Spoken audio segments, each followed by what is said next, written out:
It's just heartbreaking. The impact is going to be long-lasting.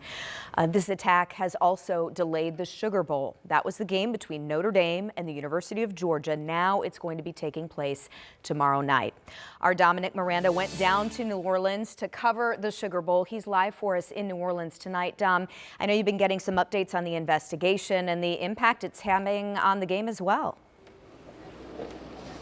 Yeah, no doubt, Jenny. Look, the people of New Orleans and tourists alike are continuing to try and make sense of this heinous and evil tragedy that happened, 3 a.m. this morning as folks were celebrating, ringing in the new year here in New Orleans. Now, right behind me, as you can see, we're on the intersection of Canal Street and Bourbon Street. This is where the suspect went down Bourbon Street, went onto the sidewalk behind that mobile communications center you see right there, and chaos ensued. So yes, what we are learning today is we've been talking to folks and fans, and this area that you see on Canal Street, super vibrant. The streetcars come down, people are walking and talking, there's music in the air typically. That's what we've experienced these past 2 days. Right now, an active crime scene, a ghost town this morning. When we spoke with Notre Dame fans, we spoke with New Orleans natives, shocked, disbelief, angry. Why did this have to happen is what we heard over and over again. Because the Sugar Bowl is in town with Notre Dame and Georgia. People are excited about this. So many people in town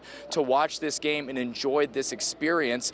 That game, of course, postponed for 24 hours and will take place tomorrow. That's a situation they did not take lightly. Jeff Hundley of the Sugar Bowl said, in the interest of public safety, in the interest of those grieving, in the interest of everyone involved, it just makes sense. ESPN agreed, College Football Playoff agreed, Notre Dame and Georgia both agreed to postpone this game 24 hours. So of course, fans we spoke with are disappointed, but understand why that has to be the case in the interest of public safety.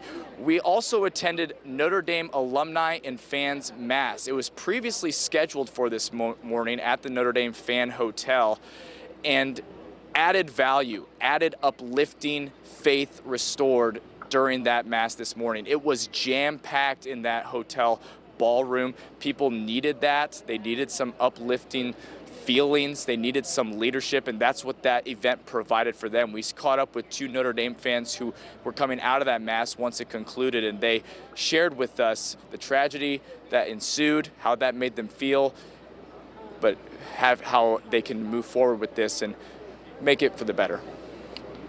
It was horrible. It was awful to see because we had just been there that night. We had seen everyone, and it's kind of horrible to see New Orleans like that.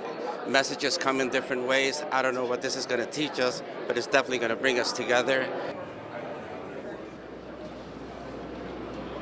Trying to have a positive spin and pick up the pieces after such a senseless tragedy are what fans, tourists, locals, everybody are doing right now in downtown New Orleans and really across the state of Louisiana. Like I mentioned, we were at the press conference earlier today with the mayor of New Orleans, with the governor of Louisiana, with the police chief of New Orleans, and several other stakeholders who said, we need to come together. This isn't a time to run in fear. This is a time to stand in strength. They will find this person and bring them to justice. That is their promise to the people of New Orleans and Americans alike, who are, of course, disappointed and saddened by this tragedy. We'll, of course, bring you more updates on the Sugar Bowl, what is going to happen tomorrow, maybe moved up game time, not 7:45, could be earlier in the day as we learn that information, and, of course, bring you some more reaction from people we spoke to, how they feel about what happened here last night.